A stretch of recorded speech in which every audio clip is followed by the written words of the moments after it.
Hi, this is Starkie Sowers, Director of Education for Clark's Nutrition and Natural Foods Market. Welcome again to another Plus Program training series. Today's topic, homeopathic medicines or homeopathy. Remember that these training series are designed for you guys to kind of see the behind the scenes look, so to speak, on how and what we train our employees on. All right, so with homeopathy, there's no way you can think about homeopathy without thinking of the founder himself, Dr. Samuel Hahnemann. Dr. Samuel Hahnemann, born in 1755, was a physician. And the way he became a physician was actually working his way through medical college. And so what happened, in order to be an individual that could be able to pay for it, typically one had to be a little bit on the wealthier side. A lot of times we see that today. Of course, you can get student loans a little bit different. But what he had to do is he actually had to work his way through medical college. And the way he actually did it was through medical transcribing. Remember, we live in the time of a computer. When you want a book, a lot of times you can either get it via computer or you can print it. The other thing that you can do is you could be in a situation where you might actually use a copy machine. Well, back in the day, you actually couldn't do that. What they had to do is literally, when you got a book, somebody actually had to recopy the book word for word and verbatim. So that's what he did. He actually spoke 8 languages and spent most of his time working his way through college, medical school that is, by transcribing and writing books. So in order to do that, one of the things he did is he got exposed to multiple different types of topics in this process of doing this transcribing. And one of the things that he found out, there was a particular medical doctor that was working with malaria individuals. And what he found out was this, is those particular individuals that he was working with, oftentimes he would use a Peruvian bark called cinchona bark, which had a large amount of quinone. And quinone actually produced symptoms similar to malaria. But what he noticed when he gave them this particular herb, they actually got over their symptoms a lot faster. And so what Dr. Hahnemann noticed was when he would take well individuals and feed them this cinchona bark, they actually started producing symptoms like malaria. And then what he would do is give them a dilute amount, which became known as the homeopathic remedy, and those symptoms would actually disappear. So he developed a theory that was called let like cure like, or the law of similars.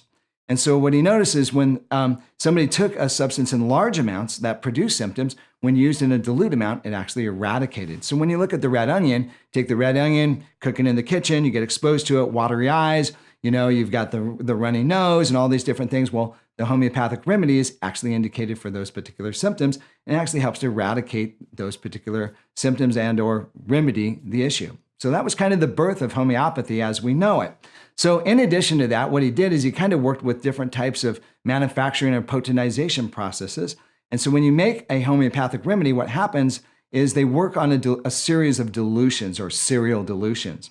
So what they would do is they would take a mother tincture, and let's say they would take like maybe a gallon drum, so to speak, and 1/10 of it they would fill up with red onions and chop it all up, and the rest was water, and then that would actually be the mother tincture, and then they take a small amount and put it in a bottle. And then that would be what we call the 1X or the mother tincture. Well, to make the next serial dilution, they would actually take 1/10 of that or 1/100th, depending on the type of potency. And they would put it in the bottle and then fill up either 9 parts or 99 parts of water or the other diluent. And they'd shake it up and put it through a process called succussion. And they actually take it and pound it on a Bible or a hard leather book 100 times. And that would actually produce a 2X or a 2C.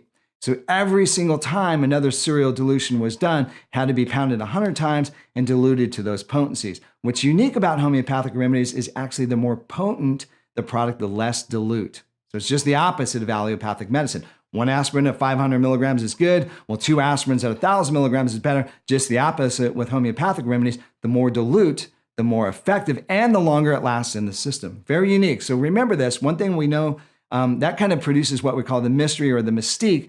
Ironically speaking, one of the things that happens is for years, this is where science kind of came in and said, look, after the 6th dilution, there's no original product left. So there's no way it can be effective. It's got to be a placebo effect, so to speak. So ultimately, what we now know through magnetic resonance, we can actually see after serial dilutions that the magnetic resonance of a product diluted up to 100 times actually is maintained all the way through. So we actually say it kind of has a memory, so to speak. All right.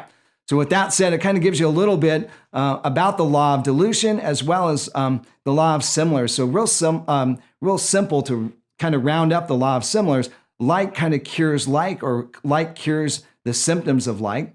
So in that particular situation, with the red onion, if you're in the kitchen, you've got the watery eyes, the diluted product, which is the homeopathic, actually eradicates the symptoms. So kind of rounds up that idea as well as the cereal dilutions, which is a lot of times the core issues with homeopathy. So when we look at homeopathy, how does the world look at homeopathy? Well, first of all, the FDA looks at it and says it's an actually approved over-the-counter remedy. So it's an OTC. You'll notice on the top of most homeopathic remedies or somewhere on the side panel, there's an NDC, which is the National Drug Compliantary Number, and it's actually registered as a homeopathic over-the-counter remedy. So it's actually considered a drug. A lot of people don't like to call them remedies. They actually like to call them homeopathic drugs. Well, I typically call them homeopathic remedies. All right, the other thing is the World Health Organization, the WHO, actually stipulates it's an indigenous system, it's effective, and it actually helps to keep people in a healthy fashion throughout one's life. So when we look at those two things, we know that that's accepted. We also know that they're exceptionally safe. There's no toxic components because of the cereal dilution. And what it does is stimulate the body to its natural healing ability on a very small scale, slowly but surely and highly effectively. This is Starkie Sowers, Director of Education for Clark's Nutrition and Natural Foods Market, reminding you to live better. We can help.